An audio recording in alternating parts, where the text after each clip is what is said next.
안녕하세요. 오늘은 마태복음 5장 27절에서 32절까지 말씀을 가지고 목장 성경 공부를 하도록 하겠습니다. 오늘은 지난번과 마찬가지로 살펴보시면은 예수님께서 이런 형식으로 이야기하시죠. 너희는 이렇게 들었다. 그러나 나는 이렇게 말한다. 오늘의 그 적용은 10계명 중에서 제7계명에 해당하는 그 간음하지 말아라 하는 그 말씀에 대한 것입니다. 레위기 2장 10절을 보시면은 그 남자가 다른 사람의 아내와 성적인 그런 관계를 가지는 경우를 간음으로 규정을 하고 있고요. 거기에서 간음한 두 남녀는 모두 사형에 처하는 것으로 그렇게 규정되어 있습니다. 그러한 그 간음에 대한 규정이 있는데 예수님께서는 이제 그 간음을 그러한 어떤 육체적인 행위에 국한시키는 것이 아니라 음욕을 품는 경우에까지 확대하고 계신 것을 우리가 볼 수 있습니다. 그것이 이제 28절에 나오는 말씀인데요. 사실 우리가 구약 성경을 읽어보면 그 간음은 살인 다음으로 아주 중대한 죄로 인식된다는 것을 우리가 알 수 있습니다.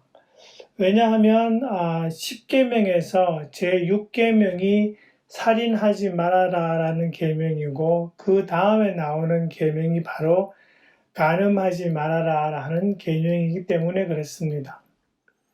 그리고 우리가 그 구약 성경을 읽다 보면 어떤 부분들을 대하냐 하니까 하나님께서 많은 경우에 있어서 간음을 이스라엘 백성이 하나님 이외에 다른 신을 섬기는 행위에 적용하고 있다는 것을 볼 수 있기 때문에 그렇습니다.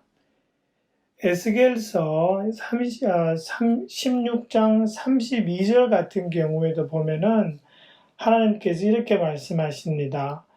너는 제 남편이 아닌 다른 남자들과 간통하는 음란한 유부녀로구나 라고 할 때 이 너는이라는 것이 다른 그 하나님 이외에 다른 신을 섬기고 있는 그 이스라엘 사람을 빗대어서 지금 하시는 그러한 말씀입니다. 그 후에도 보면은 그 호세아서에 넘어가서 호세아서 4장 13절에 보면은 너희의 딸들이 음행을 하고 너희의 며느리들이 간음을 한다라는 그런 말씀을 하고 계십니다. 그러니까 그만큼 이 간음이라는 것이 하나님 이외에 다른 신을 섬기는 그러한 행위에 비유될 만큼 그렇게 중대한 범죄라는 것을 하나님께서 말씀하고 계십니다.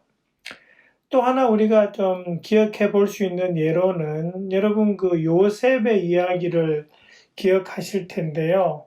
그 요셉이 보디발의 집에서 일하고 있을 때 그 보디발의 아내가 요셉을 유혹하지요. 그런데 이제 요셉이 그 유혹을 거절하면서 하는 말이 뭐냐 하니까 나는 하나님께 거역하는 죄를 범할 수 없다라는 그런 말을 하고 있습니다. 그것이 창세기 39장 9절에 나오는 말씀인데요. 그러니까 요셉에게 있어서는 간음이 하나님을 거역하는 죄만큼 그렇게 중대한 그러한 죄라는 인식이 있었다는 것이죠. 사실 우리가 이 간음이라는 것이 왜 악하냐라는 것을 생각해 보면 첫 번째로는 이 간음은 사람이 자기 몸에 짓는 죄입니다. 그래서 우리가 이제 여러분 아시겠지만 우리는 성령이 거하시는 그러한 성전입니다. 그 성전에다가 지금 죄를 짓는 그러한 그 죄가 바로 간음이 되고요.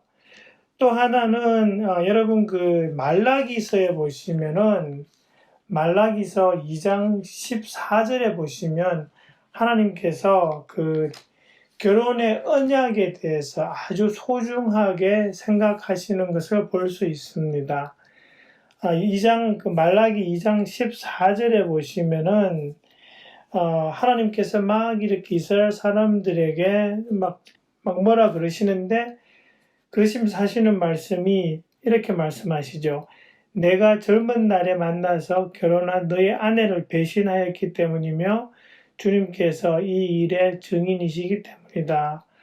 그 여자는 너의 동반자이며 내가 성실하게 살겠다고 언약을 맺고 맞아들인 아내인데도 내가 아내를 배신하였다라고 하면서 그 언약을 이야기하십니다. 혼인에 있어서의 그 언약을 깨는 것을 하나님께서는 단순한 두 사람의 언약이 아니라 정말 하나님께서 귀하게 여기시는 언약이라는 것, 그리고 그 언약을 어디다 비교하시냐니까 하나님과 하나님 백성 사이에 맺은 그 언약을 깨뜨리는 것만큼 그렇게 중요하다는 것으로, 그렇게 하나님께서 이렇게 비유하고 있는 것으로 보아서 우리가 그 간음이 얼마나 나쁜 죄이라는 것을 우리가 생각해 볼 수가 있습니다.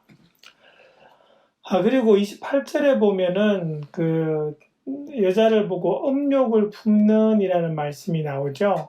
근데 우리가 이제 얼핏 생각하면 지나가는 여자를 이렇게 한번 슬쩍 보는 것, 그런 것을 지금 의미하시는 것이 아니라는 것을 우리가 알 수 있는데요.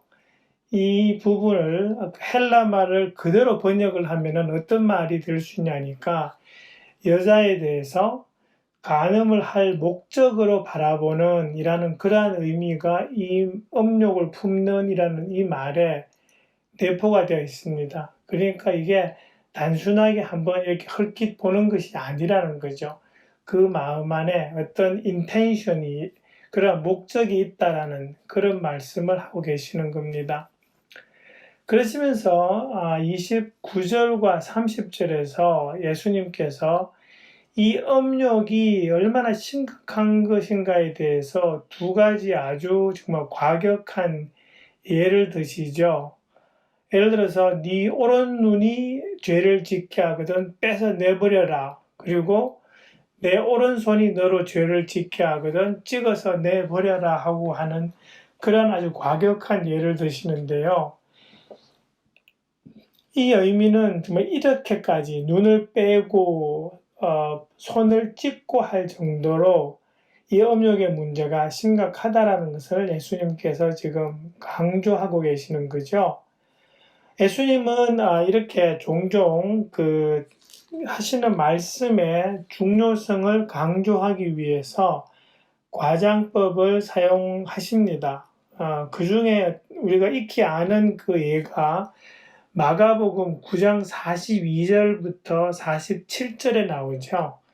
거기에 보시면은 예를 들어서 42절에 나를 믿는 이 작은 사람 가운데서 하나라도 죄짓게 하는 사람은 차라리 금옥에 큰 맷돌을 달고 바다에 빠지는 편이 낫다. 그러고 가시고, 뒤에 가시면은 45절에서 내 발이 너를 죄짓게 하거든 그것을 찍어버려라 라고 하시고, 또 비슷하게 47절에 가면은 내 눈이 너를 죄짓게 하거든 그것을 빼어버려라 그러면서 내가 두 눈을 가지고 지옥에 들어가는 것보다 차라리 한 눈으로 하나님의 나라에 들어가는 것이 낫다라는 그런 말씀을 하십니다.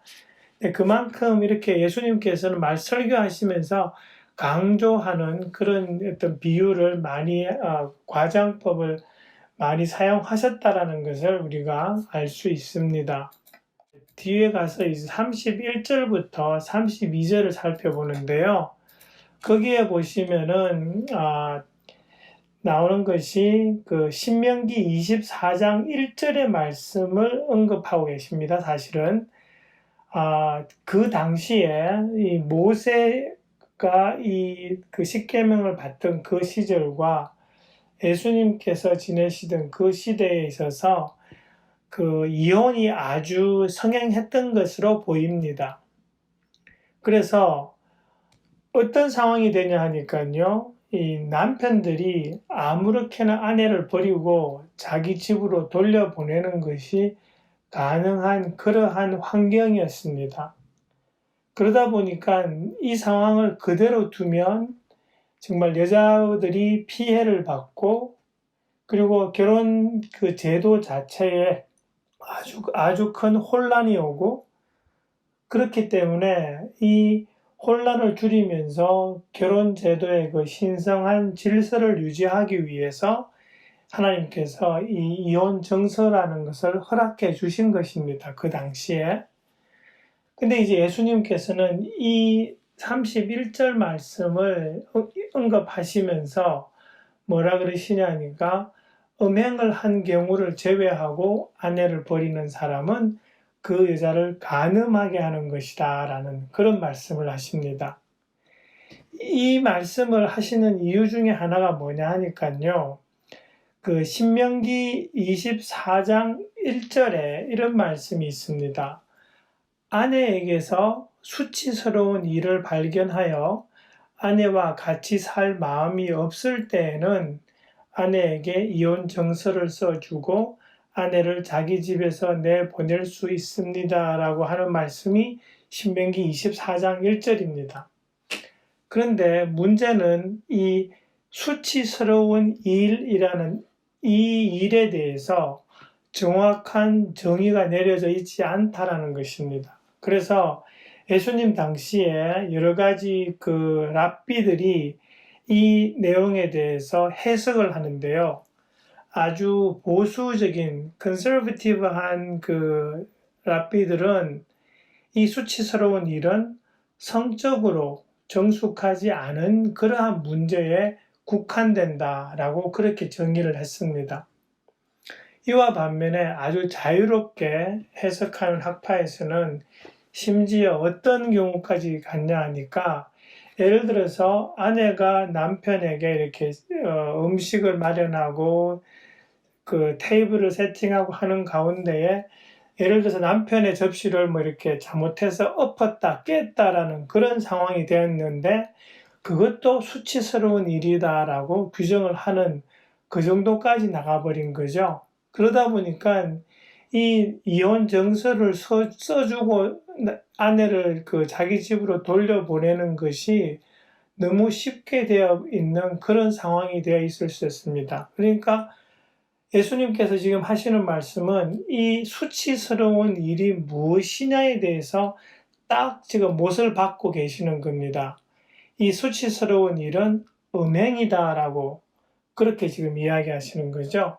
그러면서 음행한 이후에 이 외의 일에 대해서는 아내를 버리게 되면 그 여자를 간음하게 되는 것이고, 또 그렇게 버림받은 여자와 결혼하는 사람은 그 사람 또한 간음하게 되는 것이다 라고 그렇게 지금 예수님께서 딱 못을 박아버리시는 겁니다. 그래서 그 당시에 어떤 이혼의 관행에 있어서 완전히 아주 제한된 경우에만 이혼할 수 있도록 딱 제한시킨 것이 지금 32절에 나오는 예수님의 말씀입니다. 여러분 보시면은 그 마태복음 19장에 가서도 사실은 예수님께서 이 비슷한 말씀을 하고 계십니다. 마태복음 19장에 똑같은 그 논쟁이 이제 벌어지거든요. 그 당시에 보시면 그 예수님한테 이제 질문을 하죠. 6절에 보시면 둘이 아니라 한 몸이다 결혼하면, 그래서 하나님이 짝지어 주신 것을 사람이 갈라놓아서는 안 된다라고 예수님께서 딱 말씀하시죠. 그러니까 바리새파 사람들이 그럼 모세가 이혼 정서를 써주고 아내를 버리라고 명령한 것은 어떻게 된 겁니까? 라고 딱 물으니까 예수님께서 딱 그러시죠. 19장 8절에서 모세는 너희의 마음이 완악하기 때문에 아내를 버리는 것을 허락하여 준 것이지 본래부터 그랬던 것은 아니다 그러시면서 9장에서 그 지금 우리 32절에서 하신 말씀을 그대로 반복하십니다. 내가 너희에게 말한다. 음행한 까닭이 아닌데도 아내를 버리고 다른 여자에게 장가드는 사람은 누구나 간음하는 것이다. 그러면서 예수님께서 지금 분명하게 이혼의 어떤 범주에 대해서 딱 못을 박으신 그런 상황이 됩니다.